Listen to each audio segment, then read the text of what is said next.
ایک بدو کہنے لگا یا رسول اللہ قیامت کے دن حساب کون لے گا؟ آپ نے کہا اللہ، واہ واہ، موجاں ہی موجاں۔ آپ نے کہا ما یحملک علی قولک بخن بخن، تو کیڑی گل تو آخر ہیں موجاں ہی موجاں؟ کہ یا رسول اللہ ان الکریم اذا قدر عفا، کریم تے سخی بادشاہ ناپتے بھی چھوڑ دیندہ ہے۔ میرے نبی کا فرمان ہے دن میں 70 دفعہ توبہ کر کے توبہ توڑ کے پھر توبہ کر لے تو اللہ دوستی باقی رکھتا ہے۔ کوئی ناراض ہو جائے اس کو منانے جاؤ تو آگے بڑھ کے دروازہ کھولے گا یا کہے گا ایسے کہو دفعہ ہو جائے، میں نے ملنا ہی نہیں۔ اور میرا اللہ کہتا ہے من تقرب الی تلقیتہ من بعید، جو مجھے راضی کرنے کے لیے آتا ہے، گناہوں پہ پشیمان ہو کے آتا ہے میری بارگاہ میں آگے بڑھ کے اس کا استقبال کرتا ہوں۔ میرے نبی نے کیا کہا؟ رونا نہیں آتا تو شکل ہی رونے والی بنا لو۔ سبحان اللہ۔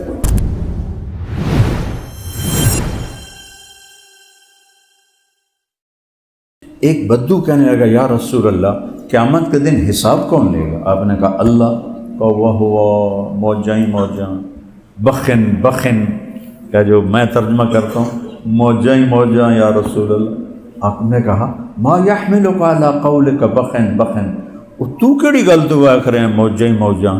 کہ یا رسول اللہ ان الکریم اذا قدر عفا، کریم تے سخی بادشاہ ناپتے بھی چھوڑ دیندہ ہے۔ کریم ذات ہے، ناپتے بھی چھوڑ دے کی پتا۔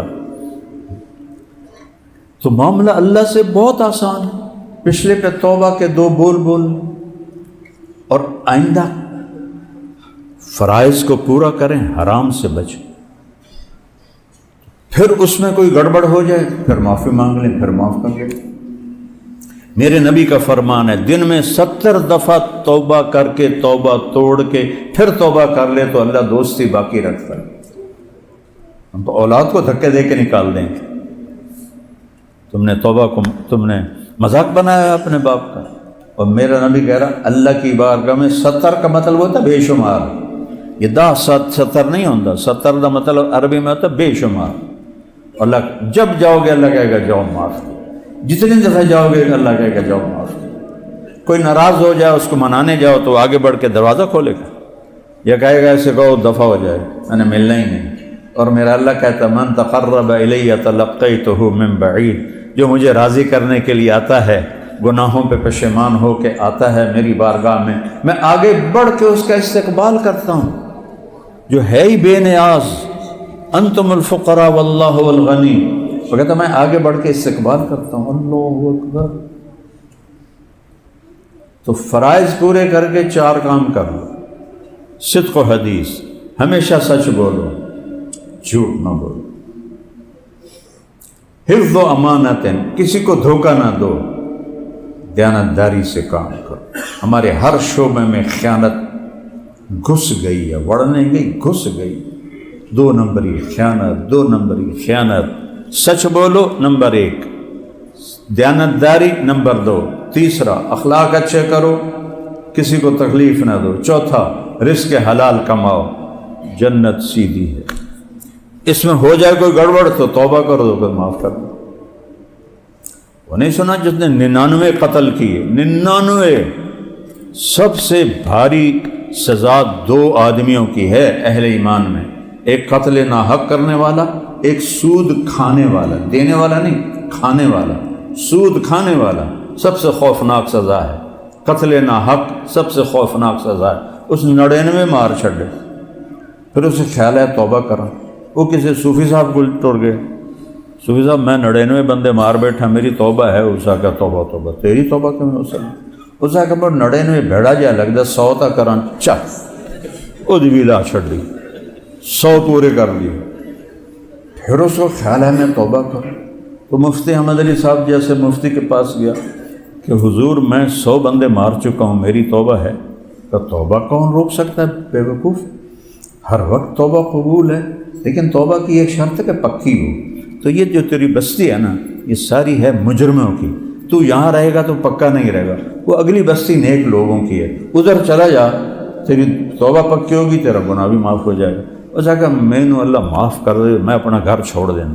اس نے اپنا چھوٹا موٹا بوریا بستر اٹھایا اور اس گاؤں کی طرف چل دیا۔ ابھی تھوڑا ہی دور گیا تھا تو اچانک موت کا جھٹکا لگا۔ اس نے دیکھا کہ کم نیڑے تو اس نے سے چھلانگ لگائی تو اس کے ہاتھ آگے ایسے تھے اور پاؤں پیچھے تھے، اس حال میں اس کی موت آئی۔ اللہ نے ہمیں سنانے دکھانے کے لیے اللہ نے کیا کہانی چلائی، اللہ نے دونوں فرشتے بھیج دیے، دوزخ کا بھی جنت کا بھی۔ تو دوزخ والے کہنے لگے ساڈا قیدی ہے، مجرم ہے، حالی اتنے پہنچے ہی نہیں نیکاں دے کول۔ تو جنت والے کہنے لگے یہ گھر چھوڑ چکا ہے اور ادھر جا رہا ہے، اس کی نیت ہے، لہٰذا اس کی نیت پہ فیصلہ ہے، یہ جنتی ہے۔ اب دونوں فرشتوں میں تکرار ہو رہی، تو اللہ نے تیسرا فرشتہ بھیجا، جاؤ فیصلہ کرو۔ انہوں نے پوچھا جی کیا فیصلہ کرو؟ کون سے کہو زمین ناپو، اگر گھر کے قریب ہے تو دوزخ والے لے جائیں، اگر اس نیکوں کی بستی کے قریب ہے تو جنت والے لے جائیں۔ جب ناپنے لگے تو گھر کے قریب تھا، اس بستی سے دور تھا، اللہ نے گھر کی طرف کی زمین سے کہا پھیل جا، اور ادھر کی زمین سے کہا سکڑ جا۔ ہر شے تو اللہ دی تے اللہ دے قبضے۔ جب انہوں نے ناپا تو گھر سے دور ہو گیا، اس گاؤں کے قریب ہو گیا، اللہ نے کہا جنت میں ڈال، ہم دیکھ لیں گے۔ یہ جو کہتے ہیں نا اللہ حقوق العباد معاف نہیں کرے گا، حقوق اللہ چاہے جس کے معاف کر دے، اللہ کو قدرت ہے، یہ تمہیں حقوق العباد کی حدیث سنائی، چاہے حقوق العباد معاف کر دے چاہے حقوق اللہ معاف کر دے، اللہ کو پابند نہیں کر سکتے، نہ ہی کرنے کی جرت کرنی چاہیے۔ رحمتی وسعت کل شیء، جس کو چاہے معاف کر دے۔ اس سے بڑا واقعہ بخاری شریف، ساری حدیث کی بڑی کتابوں میں یہ واقعہ ہے، خطا ہو گئے یا اللہ معاف کر، پھر ہو گئے یا اللہ معاف کر، اللہ ہر دفعہ خوشی سے معاف کرے گا۔ تو ایک ہم توبہ کر لیں، نیت کرتے ہو تو کہو میرے ساتھ یا اللہ میری توبہ، پھر کہو یا اللہ میری توبہ، پھر کہو یا اللہ میری توبہ۔ لو اگر دل سے کہا ہے سب معاف، باقی تفصیل مفتیوں سے پوچھ لینا۔ تو جس نے توبہ پکی کر لی ہے مبارک ہو، سب معاف ہو صاف۔ پھر کوئی دھبا لگ جائے پھر کہنا یا اللہ معاف کر۔ میرے نبی نے کیا کہا، رونا نہیں آتا تو شکل ہی رونے والی بنا لو، سبحان اللہ۔ کئیوں کا دل ایسا ہوتا ہے کہ ان کو رونا آتا ہے نہیں، تو میرے نبی نے کہا رونے والی شکل بنا لو۔ جیسے ان فقیروں سے سیکھو دعا کیسے مانگنی، یہ نہیں کھڑے ہوتے مانگنے والے، کیسے چہرہ بناتے ہیں، کیسے تعریفیں کرتے ہیں، کیسے ہاتھ پھیلاتے ہیں، خواہ مخواہ دل کرتا ہے کچھ دے دیں، حالانکہ پتہ ہے یہ کاروباری ہیں، شام کو 4-5 ہزار کما کے لے جائیں، پھر بھی اس کا چہرہ ایکشن، تو اللہ کہتا اللہ کو ایسے دکھا دو تو اللہ کہتا چل جا، دفع کرو، معاف کیا۔ اور بھائیو نماز قضا ہو جائے تو سونے سے پہلے اس کی قضا پڑھ کے سو۔ سر پہ زیادہ چڑھ جائیں تو پھر مفتیوں سے پوچھو کہ کیا کرنا ہے، لیکن آج کوئی قضا ہوئی تو شام کو پڑھ لو، دوپہر کو پڑھ لو، رات کو پڑھ لو، اگلے دن پڑھ لو۔ روزے چھوٹ گئے ہیں کسی وجہ سے، بعد میں آہستہ آہستہ رکھ لو۔ اور بیمار ایسا ہے کہ رکھ ہی نہیں سکتا، پھر اس کو معاف ہو جاتے ہیں۔ حج میں بیمار ہے، حج معاف ہو جاتا ہے، نماز معاف نہیں ہوتی۔ اگر معاف ہوتی تو حسین کو کربلا میں ہوتی، ان کا سر تو کٹے گا، نماز نہیں چھوٹے۔ اور دنیا سے جاتے ہوئے میرے نبی نے کہا الصلاۃ الصلاۃ الصلاۃ، تو سارے بھائی اس کی نیت کرو، نماز نہیں چھوڑنی ہے، اور نماز کو مسجد میں باجماعت پڑھنا ہے، علماء سے رابطہ رکھنا ہے، اپنی زندگی کے مسائل ان سے پوچھ کے چلو تاکہ صحیح راستہ ملے، صحیح۔ وہ میں ایک وہ اپنا ہی بیان نکل آیا، کوئی ہندو چلا رہا تھا، تو وہ اس کی وجہ سے میں سننے لگا یہ ہندو کو میرے بیان سے، تو اس میں نے بات کی کہ اپنے جھگڑے اپنی آپس میں بیٹھ کے طے کر لیا کرو، کسی بڑے کو ساتھ بٹھا کے، جیسے وہاں پٹھانوں میں جرگا ہوتا ہے، یہاں پنچایت ہوتی ہے، تو اس طرح کر لو، عدالتوں میں نہ جاؤ۔ تو وہ تبصرہ کرنے لگا اے مولوی وکیلاں دی روزی تے لت مار رہے ہیں۔ کسی بھی ملک کی تباہی بھوک سے نہیں آتی، ظلم سے آتی۔ کوئی قوم اس لیے تباہ نہیں ہوئی کہ ان کے پاس روٹی ختم ہو گئی۔ جتنی قومیں تباہ ہیں، جتنے آج تباہ ہو رہے ہیں، ظلم کے پیچھے۔ عدل جب مٹ جاتا ہے، عدل ریڑھ کی ہڈی ہے، جب یہ مٹتا ہے تو پوری قوم مٹ جاتی ہے۔ اور میرا ملک تھوک کے لحاظ سے ظلم سے بھرا پڑا ہے۔ اللہ کوئی عدل کی فضا قائم کر دے، اور اللہ سے مانگو کہ اللہ ہمیں مرنے سے پہلے پہلے ہم سے راضی ہو جائے۔ محمد علی جناح رحمۃ اللہ علیہ بہت تکلیف میں کام نہیں چھوڑتے تھے، تو ایک دن ان کے سیکرٹری نے کہا، پاکستان بننے کے بعد کی بات، کہ سر آپ اتنے بیمار ہیں، آپ پھر اتنا کام کرتے ہیں، آپ کیا چاہتے ہیں؟ ٹی بی تھی نا، تو ٹی بی کا تو کوئی علاج کوئی نہیں تھا، تو وہ تو انگریزی بولتے تھے، کہنے کہ دیکھو میں یہ چاہتا ہوں جب میں اللہ کے پاس حاضر ہوں تو اللہ مجھے کہے well done mister Jinnah, well done, well done mister Jinnah, well done. ہم بھی جب مریں تو اللہ کہے شاباش میرے بندے، بہت اچھا کر کے آئے۔ اور جب اللہ موقع دے تبلیغ میں 3 دن لگانا شروع کر دو، میں 4 مہینے بھی نہیں کہتا، چلہ بھی نہیں کہتا، صرف 3 دن کہتا ہوں، لیکن باقاعدگی سے چلتے رہو تو انشاءاللہ پوری زندگی میں تبدیلی آ جائے۔ کسی سے لڑے ہوئے ہو صلح کرو، خاوند بیوی میں کوئی جھگڑا ٹکراؤ ہے تو یہ ایسا بڑا عمل ہے، اگر یہ صلح کر لیں تو اللہ ان کے پچھلے سارے گناہ معاف کر دیتے، جیسے نماز پہ معاف ہوتے ہیں۔ میاں بیوی کا جھگڑا ہو اور صلح کر لیں تو ان دونوں کے پچھلے گناہ معاف ہو جاتے ہیں۔ سارے بھائی نیت کرتے ہوئے پڑھو بھائی۔ بسم اللہ الرحمن الرحیم۔ وبه قال حدثنا الحميدي قال حدثنا سفيان قال حدثنا يحيى بن سعيد الانصاري قال اخبرني محمد بن ابراهيم التيمي انه سمع علقمة بن وقاص الليثي يقول سمعت عمر بن الخطاب رضي الله عنه على المنبر يقول سمعت رسول الله صلى الله عليه وسلم يقول انما الاعمال بالنيات وانما لامرئ ما نوى ومن كانت هجرته الى دنيا يصيبها او الى امرأة ينكحها فهجرته الى ما هاجر اليه۔ جی یہ سارے جو بچے دورہ حدیث میں ہیں ان سب کو میری طرف سے اجازت حدیث ہے، اللہ برکت دے، قبول فرمائے۔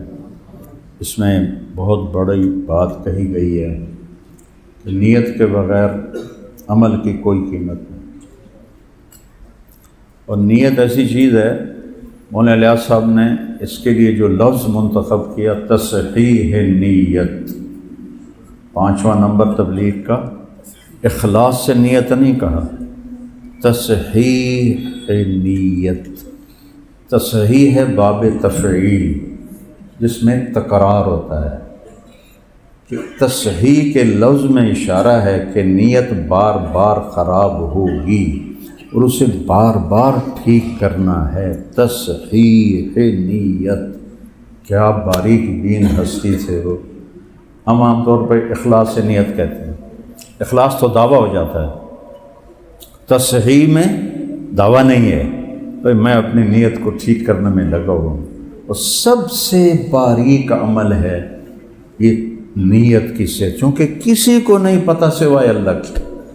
یہ کبھی نہیں کہنا چاہیے کہ یہ اس کی تو نیت خراب، اور کبھی دعویٰ نہیں کرنا چاہیے کہ میری نیت ٹھیک۔ یہ موت پہ ہی راز کھلے گا کہ میں اللہ کے لیے کر رہا تھا کہ میں واہ واہ کے لیے کر رہا تھا۔ تو کسی کو دیکھ کر کہنا کہ یہ تو پیسے کے لیے کر رہا ہے، شہرت کے لیے کر، جیسے مجھے بہت سارے مولوی فتوے لگاتے ہیں یہ تو شہرت کے لیے کر رہا ہے، اپنے حافظے کا روب جتلاتا ہے، نسب نامے پڑھتا ہے، ایسی قسم کی مجھے تعریفیں، ایسی تعریفیں بھی میری ہوتی رہتی ہیں۔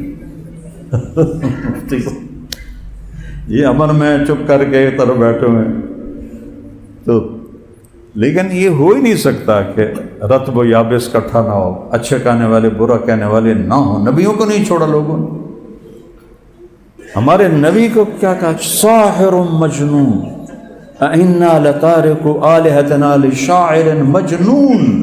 ایک شاعر، ایک مجنون، ساحر کذاب، جادوگر اور جھوٹا۔ تو کسی پر شک نہیں کرنا چاہیے اور اپنے اوپر کبھی دعویٰ نہیں کرنا چاہیے۔ یہ اتنا باریک عمل ہے کہ جو صرف موت پہ جا کے یہ راز کھلے گا کہ اللہ تیرے لیے۔ اس لیے میں تنہائی میں بہت روتا ہوں کہ آپ سب کے لیے میں قسم اٹھا سکتا ہوں کہ آپ اللہ کے لیے آئے بیٹھے، لیکن یہاں بیٹھنے والا قسم نہیں کھا سکتا کہ وہ اللہ کے لیے بات کر رہا ہے، پتہ نہیں اپنی واہ واہ کے لیے کر رہا ہے، یہ مولوی آدم کو خوش کرنے کے لیے کر رہا ہے کہ میں ان کی والدہ کی تعزیت کی جائے، اس لیے اس کا کچھ دعویٰ نہیں۔ یہاں آنے کے بعد کوئی دعویٰ نہیں۔ یوسف بن حسین ایک بہت بڑے محدث گزرے اور بہت بڑے خطیب گزرے، موت کا وقت آیا تو رونے لگے، یا اللہ ایک میرے پاس دیانت ہے، ایک میرے پاس خیانت ہے۔ دیانت تو یہ ہے جو میرے اور تیرے بندوں کے درمیان ہے کہ میں نے انہیں تیرا پیغام صحیح صحیح سنایا ہے، اس میں کوئی کھوٹ نہیں، اور ایک میری خیانت ہے جو میرے اور تیرے درمیان ہے کہ میں تیرے حق میں خیانت کرتا رہا ہوں، میری دیانت کے بدلے میری خیانت کو معاف کر دے۔ اور روتے ہوئے انتقال ہو گیا۔ خواب میں اپنے ایک ساتھی کو ملے، انہوں نے پوچھا کیا ہوا؟ کہ اللہ نے مجھے کھڑا کیا اور پوچھا یوسف موت کے وقت کیا کہا تھا تم نے؟ تو انہوں نے کہا یا اللہ میں نے یہ کہا تھا، ایک دیانت ہے کہ لوگوں کو تیرا پیغام صحیح پہنچائے، ایک خیانت ہے کہ تیرے ساتھ معاملہ ٹھیک نہیں رکھا۔ کہا یوسف تیرا یہ ایک بول مجھے اتنا پسند آیا کہ چل جنت میں چلا گیا۔ نہ ان کی حدیث کا ذکر کیا، نہ ان کی تصوف کا ذکر کیا، نہ ان کے مواعظ کا، نہ تیرا یہ بول مجھے پسند آ گیا تو میں نے تجھے معاف کیا۔ تو یہ جڑ ہے، یہ نیت نوا سے ہے۔ نوا گٹھلی کو کہتے ہیں، گٹھلی کے بغیر درخت وجود میں نہیں آتا۔ یہ حنفیوں نے تھوڑی سی وہ نکالی شک کہ بھائی چلو اجر نہیں ملتا پر عمل ہو جاتا ہے، لیکن میں امام شافعی کے ساتھ عمل بھی نہیں ہوتا اجر بھی نہیں ہوتا۔ اب میں ذمہ دار ہوں، گٹھلی کے بغیر درخت اگا سکتا ہوں؟ آموں کے باغ ہیں تو پھو کر کے آم دا بوٹا کٹ سکنا، گٹھلی کے بغیر تو درخت نہیں ہوتا۔ نوا کا مادہ، نیت کا مادہ نوا سے ہے، نوا گٹھلی کو کہتے ہیں۔ تو یہ لفظ بتا رہا ہے کہ نیت کے بغیر وجود نہیں ہو سکتا۔ باقی اللہ کرے حناف کی بات صحیح ہو کہ کم از کم حاضری تو ہو جائے، لہذا میں ان کے ساتھ ہوں، عقلاً میں امام شافعی کے ساتھ، عقیدتاً ان کے ساتھ۔ تو اپنی نیت کو تصحیح ہر وقت ٹھیک کرنا، ہر وقت ٹھیک کرنا۔ ایک لمحے میں تو ہاتھوں سے نکل جاتی، ایک لمحے میں، تو لہذا ہر وقت تصحیح تصحیح تصحیح تصحیح، یہاں تک کہ موت آئے اور ہم اپنی نیت ٹھیک کرتے کرتے اللہ کے پاس چلے جائیں۔